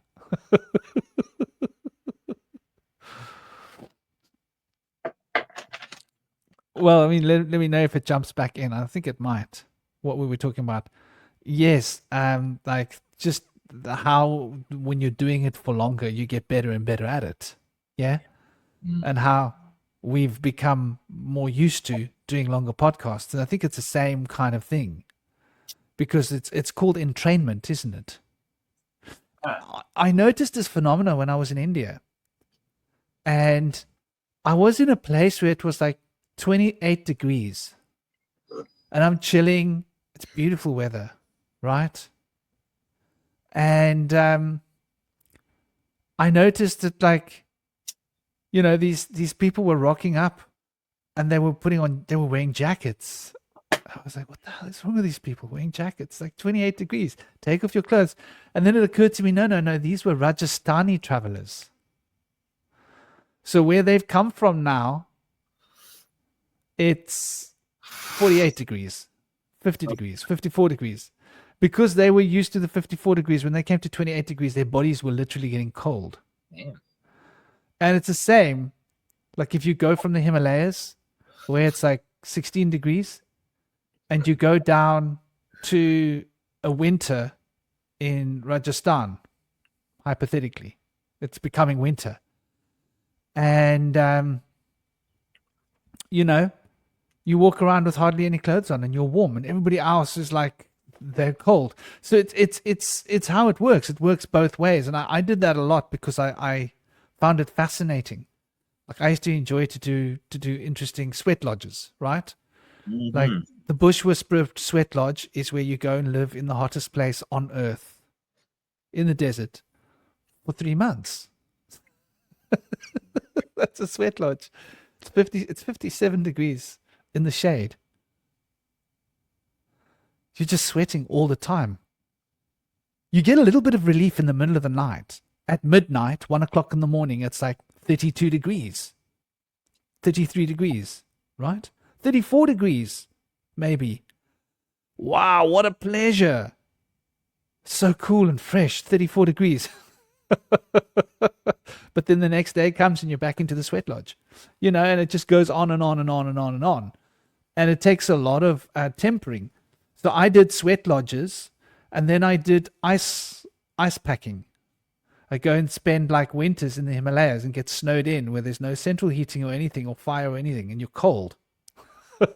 No fire? Hey? No fire? Do you just have a lot of clothes and blankets and sleeping bags? Yeah. But you hack it. But it's like good for you. It's good for you to experience the extremes of heat and the extremes of cold. Because I think it teaches you, like, it shows you how much of life is a habit and how much is entrainment. And I think what you were talking about, Cosmic, with magic, I think we're talking about entrainment. What you were talking about. You're not dominating the elements, but getting a relationship with the elements and entraining them. The way that I don't dominate my dog. I made a relationship with my dog, and I trained my dog. Now my dog listens when I talk. But there was a relationship, and I had to work with him, and I had to have lots of jerky, and it was like hard work. But, like what I used to do with my dog. Okay, so this is a head trip. Any of you that are dog trainers, check this out. You got to be prepared to make sacrifices if you want to train your dog. So you wake up in the like crazy hours and you do a bit of dog training. It's hard work as hell to get out of bed at 3 o'clock in the morning to train your dog. The poor dog's like, what the hell? We getting up now? Oh, well, I suppose if you're doing it, I'll do it with you. What the hell?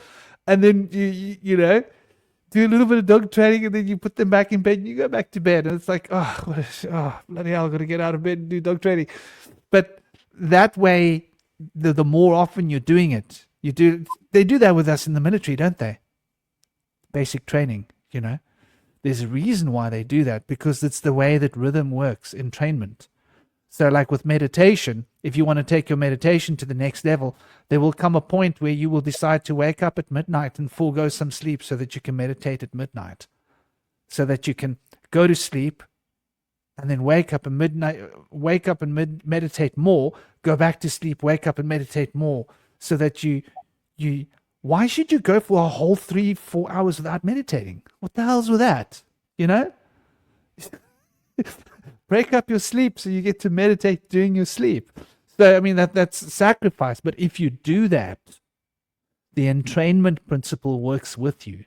And so then nature, this consciousness that you're talking about, this etheric double of the world, you build a relationship with it. And it sees, wow, you're making sacrifices. Okay, I'll make sacrifices because you're making sacrifices. And now we see that magic and religion around sacrifices, this is why sacrifice is so important. Because if I make sacrifice, the etheric is going to copy me. If I'm selfish and I just want everything my way, it's just going to be, the world is going to be selfish and it wants everything its own way.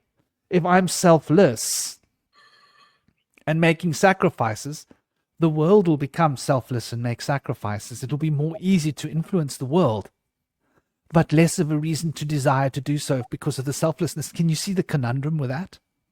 What are your thoughts? Yeah, it's quite a spin going back and forth between selflessness and selfishness and on the polar extremes. But when you can have that sacred union after having experienced the heat and the cold, or the selfishness and the selflessness, and then you can unify and integrate the beneficial aspects of those two, that's where the magic really happens. You really have to experience both, I feel like. And but you can gain a lot of mastery from experiencing like further degrees of one than others. But there'll be like somewhat of a missing component there, because the complementary aspect is really profound, more so than just one or the other.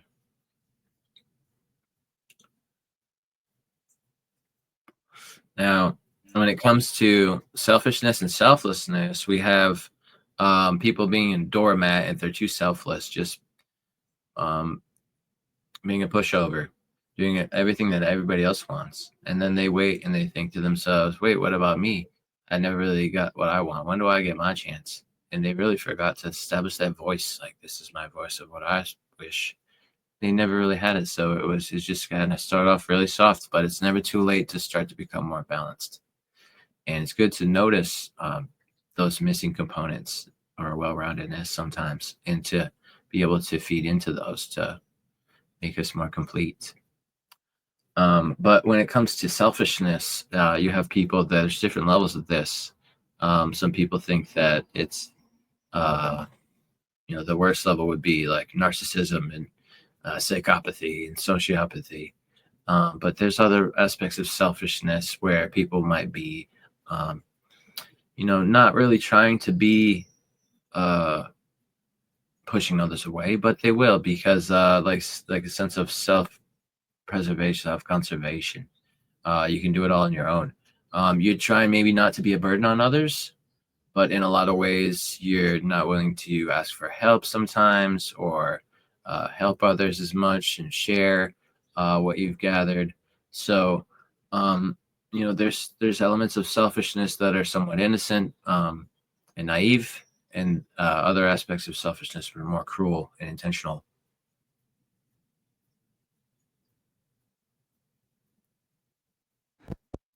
I think it's really interesting to bring in this idea of selfishness and selflessness, because I think that defines the